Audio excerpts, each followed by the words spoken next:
Bonjour, aujourd'hui nous allons explorer une nouvelle fonctionnalité de NotebookLM, qui est un formidable outil d'intelligence artificielle développé par Google. Il est gratuit, il y a une version payante, mais la version gratuite est déjà très puissante.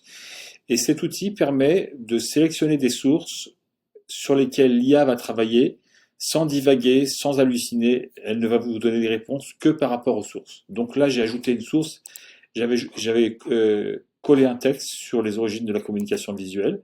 En espagnol, ben, ça veut dire que tu peux mettre des sources dans n'importe quelle langue et tu vas pouvoir travailler par exemple en français par rapport à ta source. Donc là, j'ai mis une source. On peut ajouter évidemment d'autres sources. Je vais ici. Ça peut être du Google Drive, ça peut être ici un PDF, un MP3, un lien, le lien d'une vidéo YouTube ou comme j'avais fait moi ici, du texte copier-coller. Donc on a droit jusqu'à 50 sources par dossier. Donc j'ai ici une source avec un petit résumé de la part de NotebookLM. Et donc on va pouvoir, avec cette base déjà, donc j'ai une source, je pourrais en mettre beaucoup plus, générer une carte mentale, ce qui est la toute nouvelle fonctionnalité. Donc je clique ici, et la carte mentale est en train d'être générée. Alors cette carte mentale, elle a vraiment plusieurs avantages. Premièrement, elle nous permet d'explorer les grands points clés du document ou des documents qu'on a sélectionnés, et donc d'approfondir, voilà.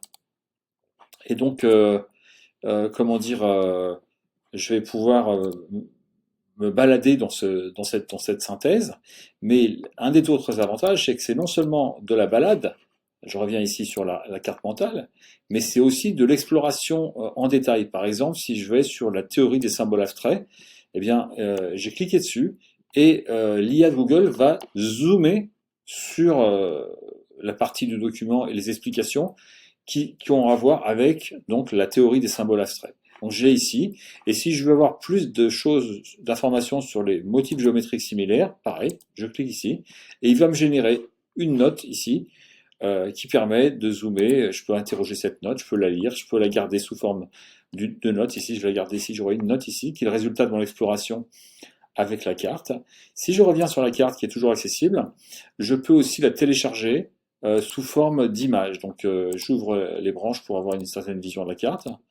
Et je vais aller ici, par exemple, télécharger. Et il va me proposer la télécharger au format PNG. Donc voilà, j'ai ici un outil vraiment intéressant qui utilise on va dire, la puissance de la carte mentale pour synthétiser, structurer l'information, mais aussi la carte mentale est utilisée pour aller interroger en détail le contenu que nous avons sélectionné.